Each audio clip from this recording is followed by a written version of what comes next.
یہ سوال ہے اس لیول کا کہ یہ سوال ڈالا جائے شاہ صاحب، نبی اور رسول میں کیا فرق ہے؟ اب وقت دیکھیں آپ سوالوں کی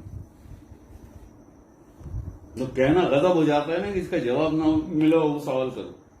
نبی اور رسول میں کیا فرق ہے؟ میں نے آپ کی وقت اتنی بھی نہیں ہے کہ آپ سوال پورا کر سکیں. آپ کے سوال بھی ادھورے ہوتے ہیں، لیکن چلیے ہم جواب دے دیتے ہیں. نبی اور رسول میں کیا فرق ہے؟ رسول اسے کہتے ہیں جس کے قلب پر وحی آتی ہے، اسے رسول کہتے ہیں. نبی اسے کہتے ہیں جس کے قلب پر صحیفہ آتا ہے تو نبی ہوتا ہے. ولی اسے کہتے ہیں جس کے قلب پر الہام آتا ہے، اسے ولی کہتے ہیں. مومن جس کے قلب پر القا آتا ہے اسے مومن کہتے ہیں. میں نے آپ نے 2 سوال کیے تھے، ہم نے چاروں کوشچن آپ کو بتا دیے. اس سے کیا ہوگا کہ اللہ پاک کا فرمان ہے ایک چراغ سے 100 چراغ جلتے ہیں. اگر آپ کے اندر وہ چراغ جل گیا تو کل آپ کہیں بیٹھیں گے تو آپ ان کے بھی اندر وہ چراغ جلا دیں گے. ہمارا کام یہ ہے. اگر ہم اسی میں رہیں کہ نہیں جی نہیں سوال نہیں، یہ تو ڈھونگیوں کے کام ہے. اور سب سے پہلے جو ان کے فنڈر گھوم رہے ہوتے ہیں، نہیں بری بات ہے، سوال نہیں نا، گستاخی ہوتی ہے. تو اس کی تربیت کون کرے گا؟ جسے بیعت کیا تو نے کون کرے گا؟ اس کے اندر ہے، اس کے دل دماغ میں اندر سوال ہے، مچل رہا ہے، گرا لگی ہوئی ہے، اس کی وہ گرا نہیں کھل رہی ہے، کہیں سے نہیں کھل رہی ہے، کہیں سے اسے اپنے سوال کا جواب نہیں مل رہا. تو مرشد صحیح کرے گا نا. وہ تو ڈرا دیا اسے.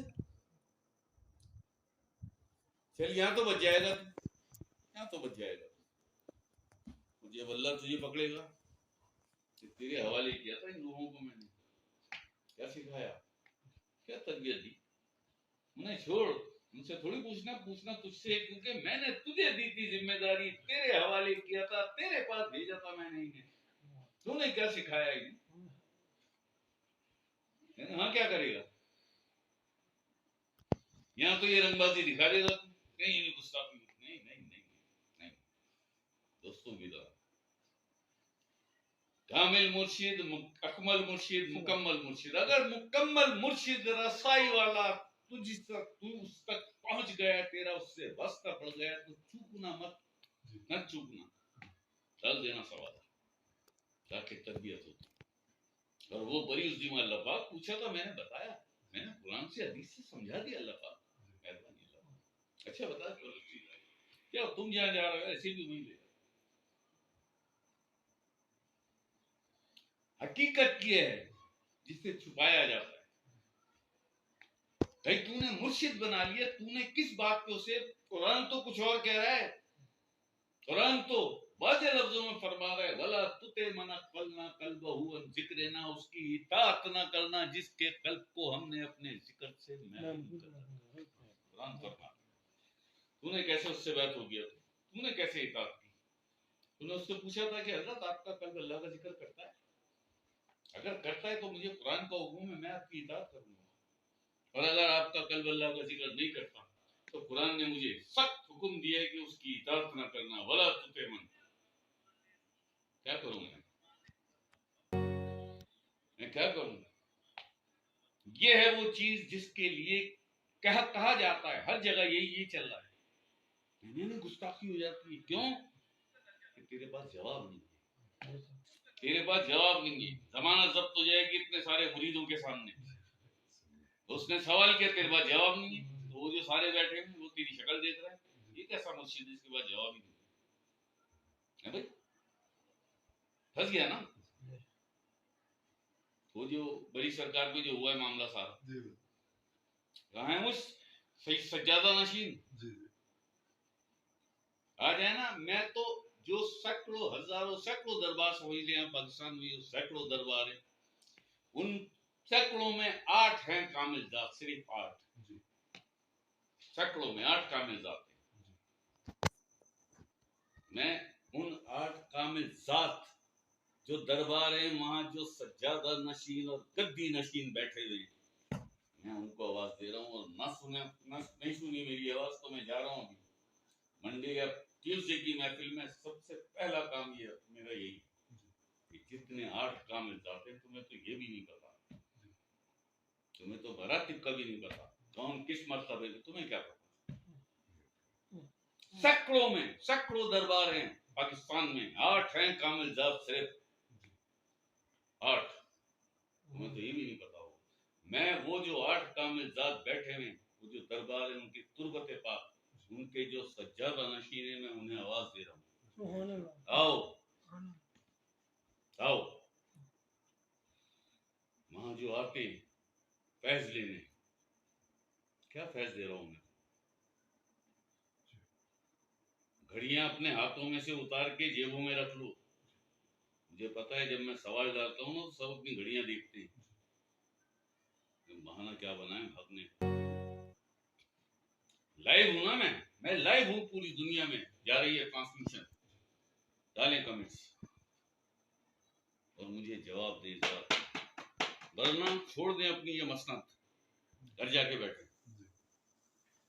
گھر جا کے بیٹھے، یہ ثبوت ہے میرے پاس، ابھی ہو کے آیا ہوں بڑی سرکار سے میں، اور جب میں وہاں پہنچا ہوں، بچے کیا، عورتیں کیا، مرد کیا، چھوٹے کیا، بڑے کیا، جوان کیا، بوڑھے کیا، میرے پیچھے بھاگ رہے تھے وہ۔ میرا کام ہے، یہ ڈیوٹی میری ہے، یہ ڈیوٹی اس سجادہ نشین کی جو بڑی سرکار کے وہاں پہ سجادہ نشین بن کے، گدی نشین بن کے بیٹھا ہے، اس کی ڈیوٹی، اس کے پاس جاؤ، ہمارے پاس کیوں آؤ؟ ہم تو ایسی ملاقات کرنے آئے، کوئی کام ہے وہ کام کرنے آئے، لیکن اللہ نہ کرے ہم نے نسیم بھائی کسی کو انکار تو نہیں کیا، ہم نے تو معصوم ننھے سے بچے آئے 30 سال کے، ہم نے تو انہیں بھی، ان کی والدہ، ان کی مائیں، ان کی بیٹیاں، جتنے بھی لوگ آئے سب کو، اور ایسی کھڑکے دار محفل کر کے آئے، تم تو محفل ہی نہیں کرنے دیتے، نہیں ذکر نہیں کر سکتے آپ یہاں پہ، تو میں کھول رہا ہوں پھر قرآن، پھر آ رہا ہوں قرآن سورہ بقرہ، اور اس سے بڑھ کر گناہگار کون ہوگا جو اللہ کے گھر میں اللہ کے ذکر سے روکے، تو انکار کر، میں کھولتا ہوں قرآن، کون سا ہے سجادہ نشین تو؟ یہ اللہ کے دوست کا گھر ہے، اللہ کے دوست کی تربت ہے، اللہ کے دوست کی جگہ ہے، یہ ان کے جسموں کو موت آئی ہے، ان کی روحوں کو موت نہیں آتی، آج بھی تربت میں اللہ کا ذکر ہو رہا ہے، کیوں کہ روحیں زندگی میں اس نے اپنی اس روح کو بیدار کر لیا تھا، دل بیدار پیدا کر کے دل خوابیدہ ہے جب تک، نہ تیری ضرب ہے کاری نہ میری ضرب ہے کاری، جیسے اس دربار میں قدم رکھتے ہو کیوں سکون محسوس ہوتا ہے؟ اس لیے کہ وہ دنیاوی آلودگی سے پاک جگہ ہے، یہ شیطانی جگہ ہے، ساری عالم ناسوت ہے، یہ ناری نار بھری ہوئی ہے، ایسے وہاں جاتے ہو اللہ کے ذکر کی وجہ سے وہاں سکون ہے، الا بذکر اللہ تطمئن القلوب، القرآن، خبردار دلوں کو اطمینان صرف اللہ ہی کے ذکر سے۔ وہاں آپ کے لوگوں نے کہا، آپ سب گواہ ہیں، آپ سب گواہ ہیں، یہاں ذکر نہیں کر سکتے، یہاں ذکر نہیں کر سکتے، ذکر تو کر کے جائیں گے پیارے، ہمیں 12 بجے حکم مل چکا ہے، اور وہ کھڑے ہوئے اوپر ننگے شاہ صاحب،